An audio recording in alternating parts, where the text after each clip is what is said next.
That rock intro gets me pumped up, but I am always pumped up for the Sunday Night BattleCry. I'm Mark Meckler. I'm your host for the Sunday Night BattleCry. Great to be with you again. I wasn't here last week, and I missed a week, and the reason I missed it, we played our 9/11 tribute and just kind of repeated it. Producer G was actually on vacation. Can you believe it? The gall of Producer G to actually take time off. He was out in the woods, hiking, meditating, finding himself. He did find himself, obviously, because he's back home. We are live with you. We got a ton of stuff to talk about today. You know, 2020 is shaping up to be not like anything else. It's 2020, right? If you had tried to cram all this stuff in 2020 into a script and written it up as a screenplay and tried to sell it in Hollywood, they would have told you this is ridiculous. It's unbelievable. Nobody's going to buy this. All this stuff can't happen in a single year. And here we are. And frankly, I thought we were kind of maxed out, right? Last week, it seemed like we had maxed out. I mean, think about all the stuff that's happened this year. And we get into all the riots and all the burning of the cities. And you've got a presidential election. We're full blown into the presidential season. And then RBG dies. Like, what? Yeah, when I saw that come over, it was my son texted it to me. It was almost like my heart stopped, not because of the tragedy. And by the way, it is definitely a great woman on a personal level, a loss of an icon. But my heart stopped because I thought, what does this mean? Like, what does it mean for the political season? What does it mean for the elections? What does it mean for the Supreme Court? What's going to happen with all the rioting? Is it going to get worse? Is it going to go away? We got wildfires burning out in the West. I mean, things are out of control. And so what we want to cover today is a lot of Ruth Bader Ginsburg. I want to start with just a general tribute to her as a human being. The night that it happened, I was watching Fox News a lot. I was on the road. I spent the end of last week. I went to Houston, and then I went to North Carolina and then South Carolina. So I was traveling. That means at night I'm in a hotel room, usually watching Fox News or something like that. And I was watching Fox, and I got to say, kudos to Fox. On the left, when you see somebody like Ruth Bader Ginsburg die. On the right, it was Scalia. The left is vicious, really. They go off. They attack. You know, it's sort of, you see a lot of the stuff on Twitter lights up with good riddance and all this stuff, horrible stuff.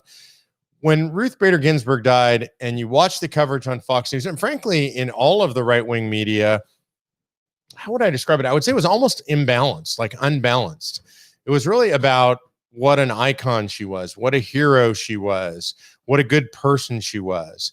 And I want to be clear, when I say it was unbalanced, I don't mean that in a negative sense. I think they did what you're supposed to do when somebody who's lived a life of that kind of stature and that kind of accomplishment passes away. She was somebody who I don't agree with. I didn't agree with ideologically for her entire life. But she did some incredible things in her life. She absolutely blazed a path for women. One of 9 female students at Harvard Law. And that's incredible. It was a class of several hundred, one of 9 women in the class at a time when women were not accepted in law schools widely. And she had, one of her professors actually said to her, she recounted this in her memoirs, that he asked the women in the class, how does it feel to know that you're taking the seat of a more qualified male candidate? And so she was a true trailblazer. She was a woman, by the way, when she was in Harvard, she had an infant child. Imagine going to law school, being in professional school. Other women have done it since, but she was an early trailblazer, had an infant at home, went to law school, achieved incredible things in law school, went on, obviously, became an attorney for the ACLU, ultimately went on to be an appellate court judge, and then to be the second woman appointed to the United States Supreme Court, appointed by Bill Clinton. All of that stuff, to me, amazing. Absolutely qualified when she became a member of the United States Supreme Court. And if you look back to her confirmation hearings, I think one of the things you see that has changed so much is the collegiality. It was almost unanimous. She lost a couple of votes, I think, but almost unanimous. But the collegiality that was there, Joe Biden actually presided over her confirmation hearing, was amazing. And she lamented in the later years of her life, just in the last couple of years, she didn't like how the hearings have gone. She didn't like what they did to Kavanaugh. And it's not that she would have agreed with his judicial philosophy. She was making a judgment on the process, and she didn't like this hateful, vicious partisan process that had developed. And you got to say she's a good person for openly being willing to state that. She crossed some lines too that Supreme Court justices haven't done before in a negative way, I would say, criticizing President Trump. That's not a good thing. The Supreme Court justices don't generally criticize a sitting president. Really bad idea. She ultimately apologized for it, but she definitely shouldn't have done that. And again, she just had a theory of the Constitution that I don't believe in philosophically. She's one of these people that believe that the Constitution was a living document. Here in the last year, I believe she called herself an originalist. It's kind of an interesting thing for a very left-leaning jurist to say. She called herself an originalist because she said, I believe that the original intent of the founders was to allow for more inclusivity in the Constitution, in basic rights, as the nation matured. That's not what it means, really, to be an originalist. But I think it's interesting that the left is being forced to adopt the language. So I also think it's incredible to look at her as a human being aside from the court. Look at her friendship with Scalia. I'm not going to over talk it because a lot of people have talked about it.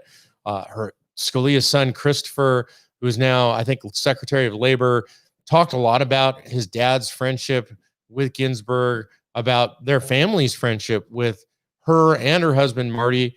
Goes back many, many years. So this is something that we should try to emulate, in my opinion.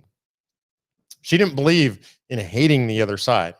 She didn't believe in vilifying the other side. She was a fierce warrior. She would make every argument, and she would do it with every bit of intellect she could muster, every bit of wit she could muster, she would use in favor of her arguments, but she never hated on the other side. And I think that's an extraordinary thing. I think for me, that's the number one thing I take away from the model of Ruth Bader Ginsburg's life. It's not her judicial philosophy. It's not some of the very bad decisions that she made as far as being a judge, in my opinion. It's about who she was as a human being. And universally, she's loved. Her clerks loved her. The other justices loved her. Everybody who ever worked for her loved her. She just was a good person. And we have to admire that. And it's really important that you and I are able to admire that in our opponents. See, this is how we live in a republic. What she was modeling is how we successfully live as the body politic in a republic. We have to be able to hate the philosophy of another, to despise what they stand for, to say, I just don't believe in that. I think you're wrong. I think it's ridiculous. It offends my sensibilities. But you, as a person, you're okay. I like you. And frankly, as a Christian, I would say, I love you. You're my fellow human being. So I think this is a really important lesson we should take away from Ruth Bader Ginsburg's life. Just the idea that you can have colleagues, you can have friends, you can have family with whom you have vehement political disagreements, but you still like them or you still love them. I think it's a very important takeaway. So what do you think this means for the election? I know you have opinions. We put out an opinion poll at conventionofstates.com on our Facebook, on our Facebook page, facebook.com/Convention of States. So far, I think over 2,000 of you have responded to that. Really, the question is, first of all, what's it mean for the election? Well, I think it's complicated what it means for the election. And you're going to hear a lot of pundits give you what they think are clear-cut answers. I'm going to tell you the truth. Don't know. I don't know conclusively, but I can tell you some things that you should consider if you're going to apply critical thought to this. One, you have to say, well, the focus of the election was on two primary things, the economy and law and order. Law and order really rising as a major issue during the election because of the riots, because of Democrats' refusal to go against it. This is really important. The Democrats have refused to stand against the rioting, stand against the violence. Only recently, in a very tepid way, have they come out. They won't come out against BLM. They won't come out against Antifa. So this has become a major issue. Something like 62% of the electorate say it's a major issue in this election. The ability to impose law and order, the ability to support and stand for law and order. And the most interesting thing as I look at those statistics, it's really non-Republican people of color in large measure, in large majorities, say this is a major issue for them. That plays into Donald Trump's hands. And we're seeing it. This week, we got the first poll, national major poll showing Trump ahead of Biden. That was a Rasmussen poll. Now it's the only one. There are other polls that show him behind, but the race has definitely tightened. You know, my internal polling with the pollsters I work with show me that 50-50 race at this point, which is absolutely incredible because clearly this was Joe Biden's race to lose, and he may do it.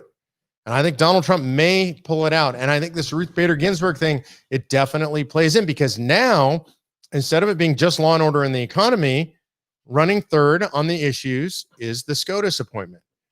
And so what does Trump do? How does this play into the election? Well, the question is, how many people will be motivated by the fact that there's a Supreme Court seat up? Because we're going to have this discussion about, should he nominate? Should the Senate cram it through? Should they try and do this before the election? We're going to talk about the shoulds, the woulds, the coulds, and the risks and the benefits. But first, we need to acknowledge it's now become an issue in the election. For some people, that's all about abortion, right?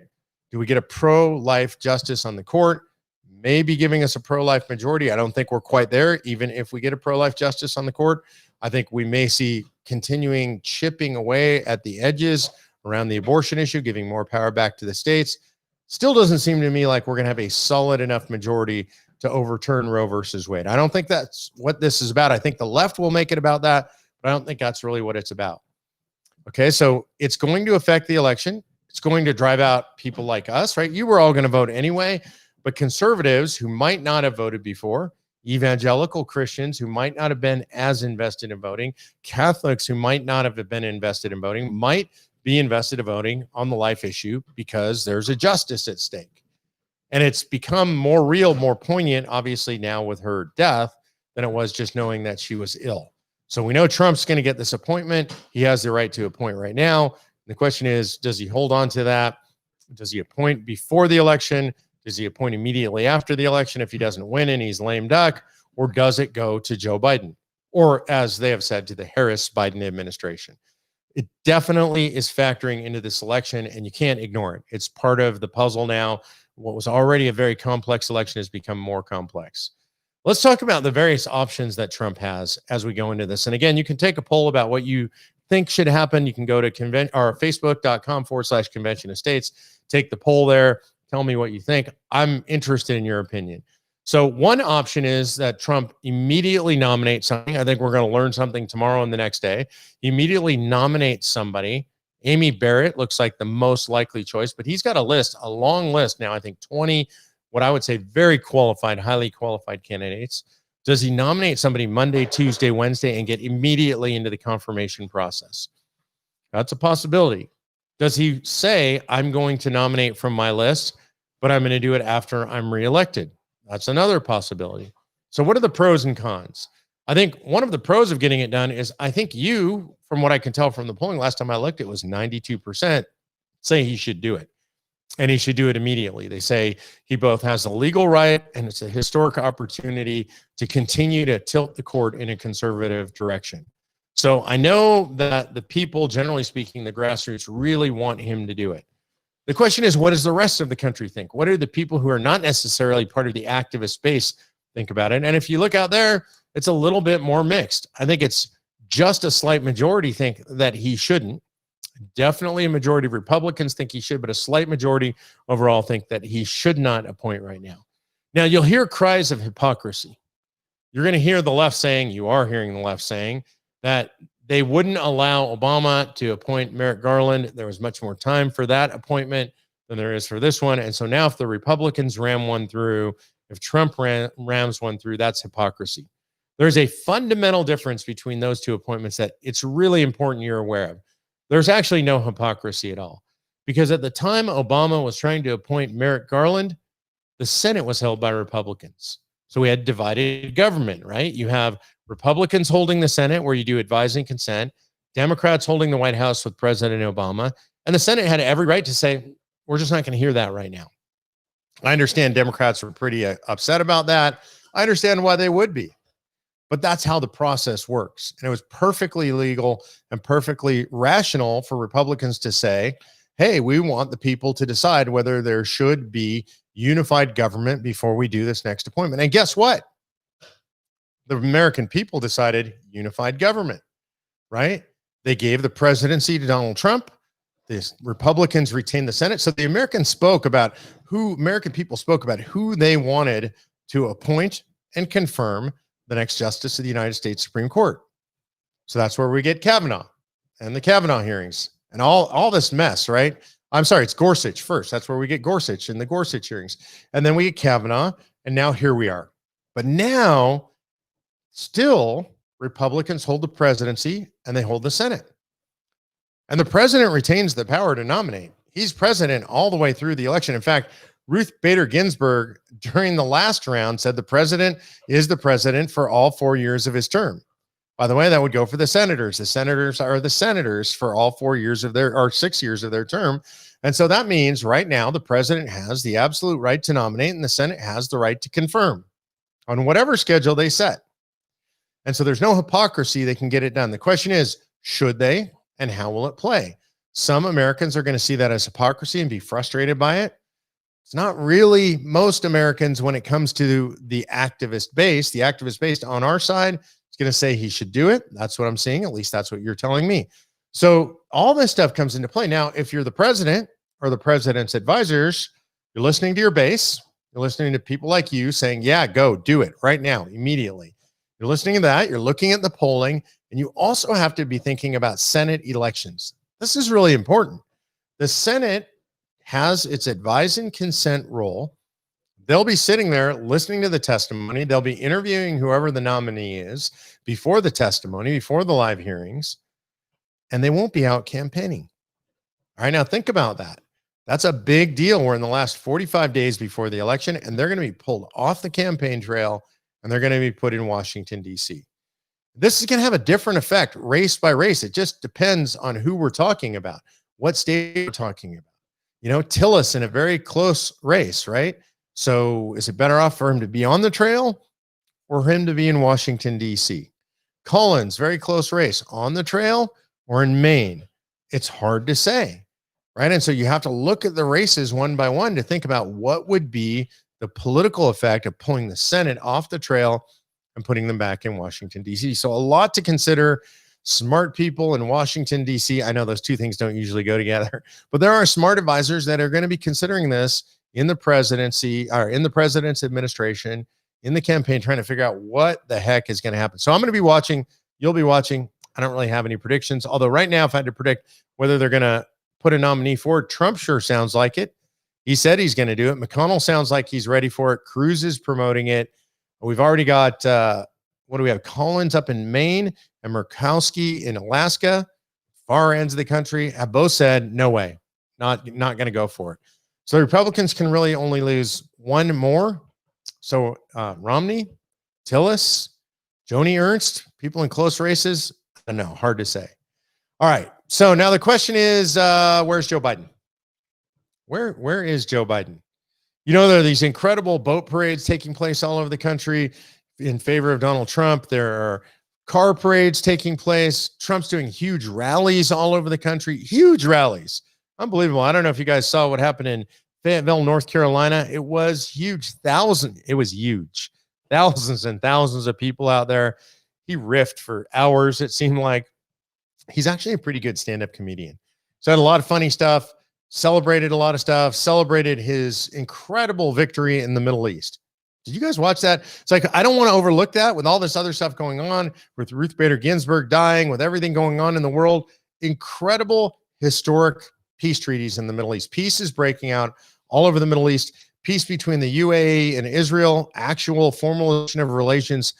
Peace between Bahrain and Israel, actual real relations. And apparently a lot more along the way. There's probably 5, 6, 7, 8 more to come. Saudi Arabia is supposedly in talks right now. I don't know if that's true, but we haven't had a real peace deal in the Middle East in decades. And it's absolutely incredible. I heard today tape of John Kerry saying, under no circumstance is it possible for there to be peace in the Middle East without the Palestinians being included. The Palestinians, by the way, completely sidelined. None of the other Arab nations care about them anymore. They have been discarded as an issue in the Middle East because the reality on the ground is Israel exists. Israel's always going to exist. And these other nations realize they're better off making peace with Israel, allying against Iran. Iran is the regional hegemon that wants to take over the entire Middle East. They're not good for stability. And so all these countries are aligning essentially against Iran and in favor of economic uplift of all the countries. All these countries know if they trade with Israel, if they normalize relations with Israel, it's going to be profitable for them. And so it's really exciting what's happened. It's amazing how the media ignores it. And when I say ignores it, they're ignoring it. There was a major press conference took place this week. And the president's press secretary got out there. She did this huge press conference, just, taking her normal questions and normal abuse that she takes from the media. If you haven't seen this, I recommend you go watch it. At the very end, she said, none of you have asked about this historic peace agreement. And she chided them for how ridiculous and how immature and how lame they are as journalists. They're not even actually journalists, that you have the most major peace accord in the Middle East in over 24 years. Now, one of them asked a single question about it. It was a beautiful moment. She just turned it on them, knifed them, and smiled and walked out of the room. But I think we should not underestimate what's going on in the Middle East. President Trump is literally reshaping the Middle East. When he took office, the Middle East was burning. The fires, for the most part, have gone out. Nations are coming together. Peace is breaking out. The left doesn't like it, so they're going to try and ignore it, or they're going to bash it. This is a really good thing, and this is historic. This is something we haven't seen in our lifetimes, this kind of complete realignment of the Middle East. I'm really excited about it. All right, let's talk about, and Joe Biden, where is he on this? By the way, he tried to take credit for some of this, which is just bizarre because he was anti-Israel, anti-peace in the Middle East. Joe Biden has actually been on the wrong side of virtually every foreign policy issue in his entire life. But where is he physically? It seems like he's mostly hiding in Delaware in his basement. Trump's out there on the trail, speaking to huge rallies. I did see Joe Biden did a car rally, like a parade of cars. It was incredible. I counted the cars as they came by, and first car came by, Biden flags and stickers all over it. People out of the windows waving. Second car came by, same thing. Third car came by, same thing. And that was it. 3-car parade. For real. You could actually see the press come into the street after the third car and just film the parade. They didn't film back where you could see all the cars, right? Because they didn't want you to see that context that there were only 3 cars in the Biden's car parade. But that's what it was. It was like something out of a circus going on. It's hard to understand, and it's hard to quantify or fathom the difference in enthusiasm between these two campaigns.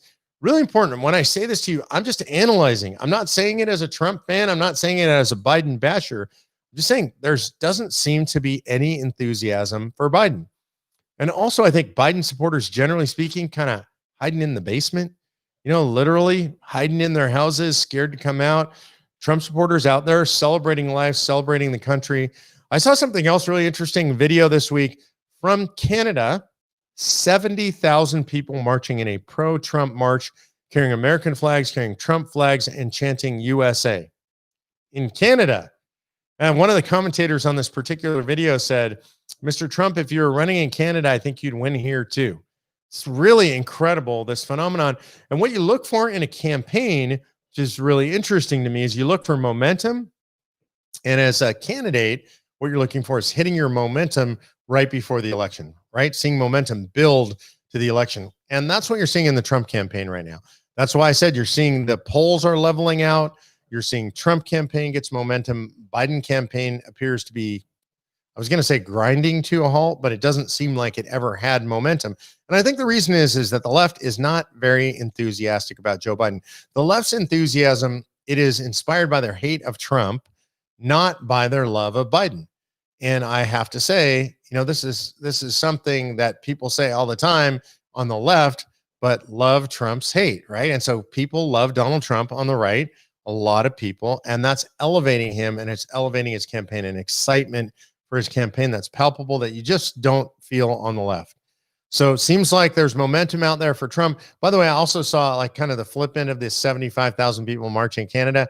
I saw a parade in Ohio in Amish country. It was an Amish parade, Trump parade. I saw this online today too. Bunch of buggies, horse and buggies. Okay, we lost our camera again. Gosh, this is just a BeLive thing.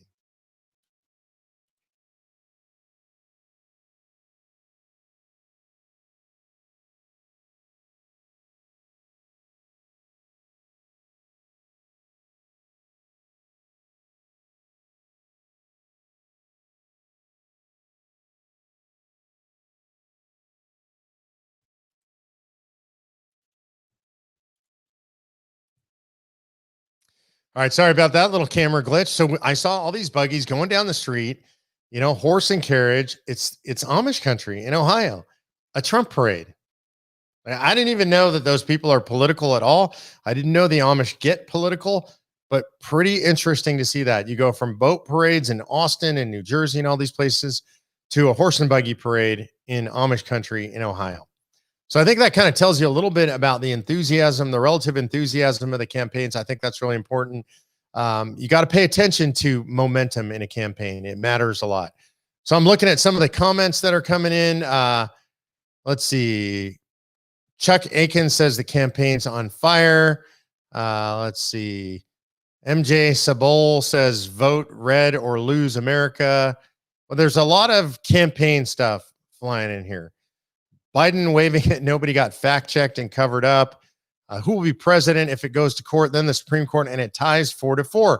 That's a good question. Ted Cruz is worried about that. And that's why Ted Cruz says we should have a nominee right now. He's worried about a 4-4 tie at the Supreme Court. I don't know. The Supreme Court, Roberts is going to protect institutional integrity. So that's the way I think the decision's going to go. It's kind of a mess out there. But with the court at a 4-4, it is kind of dangerous with the court in a 4-4 split, I have to admit. All right, let's see. What else are we going to cover today? Let's talk about our COS status report because I'm back on the road again. This week I went to Houston, met with a bunch of great people in Houston. That's about a 3-hour drive from me. Patty and I went together. It was fantastic. Really loved meeting the Texans. By the way, no masks in the room. No masks in the room. Like if I was Joe Biden, I'd be having a mask dangling from my ear right now, right? Even on TV, even on Facebook. No masks in the room, just a bunch of great Americans getting together, loving each other, celebrating America, and getting together talking about COS and elections and all kinds of stuff. From there, I came home, then I flew to North Carolina, had some great meetings with legislators in North Carolina. It's super exciting for me to see the legislature starting to heat up again, starting to talk about what's going on next year. We're talking a lot about getting out the vote. You need to vote. If you're not registered to vote, if you're watching me and you're not registered to vote, you need to be registered to vote, and you need to go out and find 10 of your friends, 10 of your family, 10 of your coworkers, make sure they're registered to vote and they vote too. That's our job as Americans. Whatever your ideology, whatever your party, you got to get out and vote. So we're talking about get out the vote. I met with majority leader in North Carolina, went to South Carolina, had a chance to meet with the Speaker of the House in South Carolina. That was a really good time. Met with grassroots in both places. You guys know how much I love being with the grassroots. And I'll tell you, I think for COS, things look really good in both North Carolina and South Carolina in the upcoming session. Actually, I think we look good, really good in Pennsylvania. We look really good in Ohio. We look really good in Michigan. You might know those are all big, blue, purplish, reddish swing states, right? They're kind of in the middle. North Carolina is going to be the battleground state. We're looking good in swing states all over the place. And I think that's really extraordinary. It says something about the bipartisan appeal of Convention of States. So that's what I did this week. I was out. I was on the road. You know what I love? I love being on the road. Why? Because I like, instead of talking to you, looking into a camera, I like being with the grassroots. That really means a lot to me to be out on the road with you. So I think next year, I'm going to just put out a prediction. I'm going to say minimum 6 states pass Convention of States, could be as high as 10. Depends on what happens in the election. We either get a Harris-Biden presidency or a Trump-Pence presidency. It is Harris-Biden, by the way. We get one or either of those. And I'll tell you, well, I think a Trump presidency is very different than a Biden presidency. I have my own opinions on that.